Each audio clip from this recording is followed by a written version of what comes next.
Kita ke informasi lain, Saudara. Para pemudik di Makassar, Sulawesi Selatan mulai berburu tiket mudik Lebaran. Mereka sengaja memesan tiket lebih awal, mengantisipasi kehabisan tiket.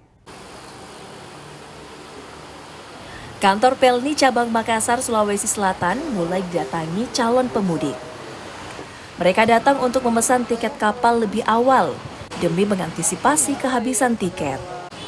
Salah satunya Nadia bersama ibunya, calon pemudik tujuan Luwuk Banggai, Sulawesi Tengah, mulai memesan tiket lebih awal agar tak kehabisan. Selain itu, memesan tiket lebih awal juga dilakukan agar tak berdesakan saat membeli tiket di puncak arus mudik. Cari-cari tiket sekalian beli sih kalau ada. Emangnya mau kemana? Mau ke Luwuk Sulteng. Ini mudik atau apa? Oh, mudik. Ini Lebaran. Kan, iya, ini kan baru ke sini Makassar kok bawa. Kenapa lebih membeli cepat beli tiket seperti apa? Karena takutnya nanti kehabisan sih.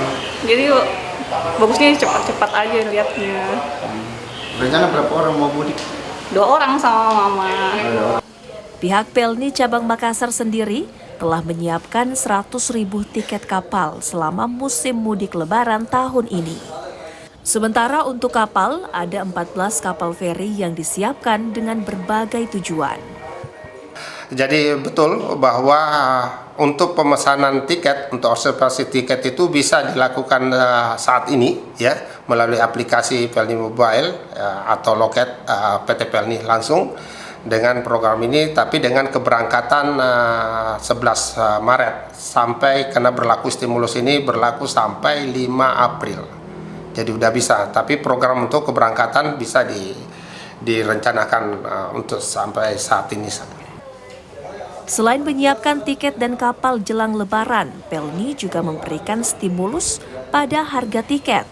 Stimulus diberikan sejak 11 Maret hingga 5 April demi membantu pemudik. Rama Pratama, Kompas TV Makassar, Sulawesi Selatan.